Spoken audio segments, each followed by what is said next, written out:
Youth के साथ में इंटरैक्ट करते हैं तो किस तरह से वो अपनी बात को रखते हैं, ये देखते हैं। तो your excellency, madam president, Bharat और यूरोपियन यूनियन के बिजनेस लीडर्स, आप सबको मेरा नमस्कार। Bharat European union business forum में भाग लेने पर मुझे बहुत ही खुशी हो रही है। यूरोपियन यूनियन काउंसिल और कमीशन के प्रेसिडेंट की यह भारत यात्रा कोई साधारण डिप्लोमेटिक दौरा नहीं है।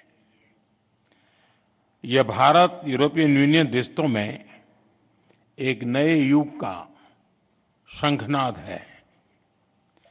पहली बार यूरोपियन यूनियन के लीडर्स, उनका भारत के गणतंत्र दिवस के मुख्य अतिथि के रूप में शामिल होना, भारत और यूरोपियन यूनियन के बीच भारत के इतिहास का सबसे बड़ा एफटीए संपन्न होना और आज इतने सारे सीईओज के साथ इतने बड़े लेवल पर Bharat European union business forum आयोजित होना, ये सब उपलब्धियां विश्व की दो सबसे बड़ी लोकतांत्रिक शक्तियां, इनके बीच हो रहे अभूतपूर्व अलाइनमेंट का प्रतीक है।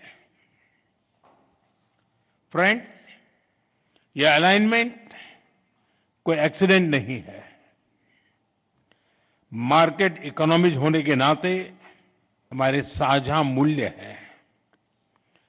वैश्विक स्थिरता के प्रति हमारी साझा प्राथमिकताएं हैं और ओपन सोसाइटीज के रूप में हमारे लोगों के बीच स्वाभाविक जुड़ाव भी है। इसी मजबूत आधार पर हम अपनी साझेदारी को नई ऊंचाई दे रहे हैं। हम इसे विश्व की सबसे प्रभावशाली साझेदारियों में से स्थापित कर रहे हैं और इसके नतीजे भी हमें साफ दिख रहे हैं। पिछले 10 वर्षों में हमारा व्यापार 2 गुना होकर 180 बिलियन यूरो तक पहुंच गया है। भारत में 6,000 से अधिक यूरोपीय कंपनियां काम कर रही हैं। यूरोपियन यूनियन से भारत में 120 बिलियन यूरो से अधिक का निवेश है। भारत की 1500 कंपनियां यूरोपियन यूनियन में मौजूद है और वहां भारतीय निवेश लगभग 40 बिलियन यूरो तक पहुंच चुका है। आज भारत और यूरोपियन कंपनीज के बीच R&D, मैन्युफैक्चरिंग और सर्विसेज, हर क्षेत्र में गहरा सहयोग है और आप जैसे बिजनेस लीडर्स इसके कर्ता भी हैं और लाभार्थी भी। फ्रेंड्स, अब समय है कि हम इस साझेदारी को whole of the society partnership बनाएं। इसी सोच के साथ हमने आज एक व्यापक एफटीए पूरा किया है। इसे भारत के लेबर इंटेंसिव उत्पादों को यूरोपियन यूनियन मार्केट में इजी एक्सेस मिलेगा। इसमें विशेष तौर पर textile, James and jewellery, auto parts और इंजीनियरिंग गुड्स शामिल हैं। फ्रूट्स, वेजिटेबल्स, प्रोसेस्ड फूड और मरीन प्रोडक्ट, उसमें नए अवसर बनेंगे। इसका सीधा लाभ हमारे किसानों को, हमारे मछुआरों को मिलेगा। हमारे सर्विस सेक्टर को भी इससे फायदा होगा। विशेष रूप से आईटी, एजुकेशन, ट्रेडिशनल मेडिसिन और बिजनेस सर्विस लाभान्वित होंगे। फ्रेंड्स, आज ग्लोबल बिजनेस में बड़ी उथल-पुथल है। हर कंपनी अपनी मार्केट स्ट्रेटेजी और पार्टनरशिप को नए सिरे से देख रही है। ऐसे समय में यह एफटीए बिजनेस जगत के लिए एक साफ और सकारात्मक संदेश है। यह दोनों पक्षों की बिजनेस कम्युनिटी के लिए सक्षम, भरोसेमंद और फ्यूचर ओरिएंटेड पार्टनरशिप बनाने का स्पष्ट निमंत्रण है।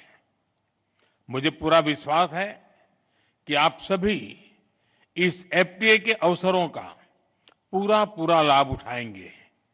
फ्रेंड्स, भारत और यूरोपियन यूनियन की कई प्राथमिकताओं की उसको आपके बिजनेस पार्टनरशिप के भी लाभ मिल सकता है।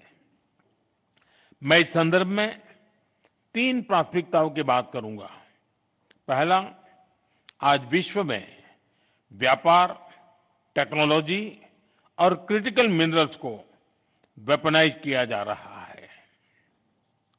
हमें साथ मिलकर अपनी निर्भरताओं को डी रिस्क करने की आवश्यकता है।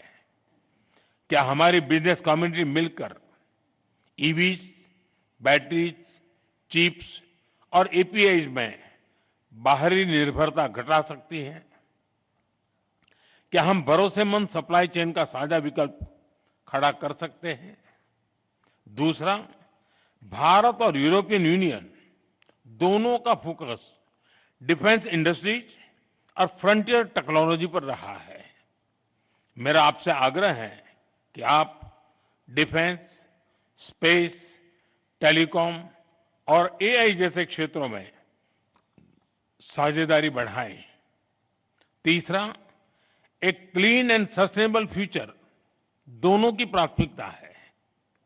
ग्रीन हाइड्रोजन से लेकर सोलर एनर्जी और स्मार्ट ग्रिड, हर क्षेत्र में हमें ज्वाइंट रिसर्च और इन्वेस्टमेंट बढ़ाना चाहिए। दोनों इंडस्ट्रीज को मिलकर स्मॉल मॉड्यूलर रिएक्टर्स और सस्टेनेबल मोबिलिटी पर भी काम करना चाहिए। इसके साथ साथ वाटर मैनेजमेंट, सर्कुलर इकोनॉमी और सस्टेनेबल एग्रीकल्चर, हर क्षेत्र में मिलकर सॉल्यूशंस डेवलप करने चाहिए। फ्रेंड, आज के इन ऐतिहासिक निर्णयों के बाद अब विशेष जिम्मेदारी आप सभी पर है। अब अगला कदम बिजनेस कम्युनिटी को उठाना है। The ball is on your court.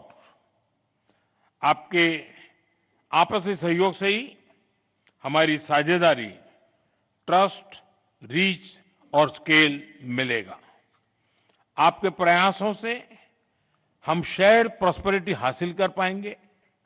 आइए हम अपनी अपनी क्षमताएं जोड़ें और पूरी दुनिया के लिए ग्रोथ का डबल इंजन बने।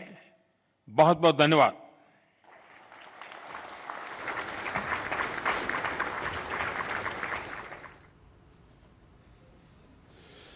तो आप देख रहे थे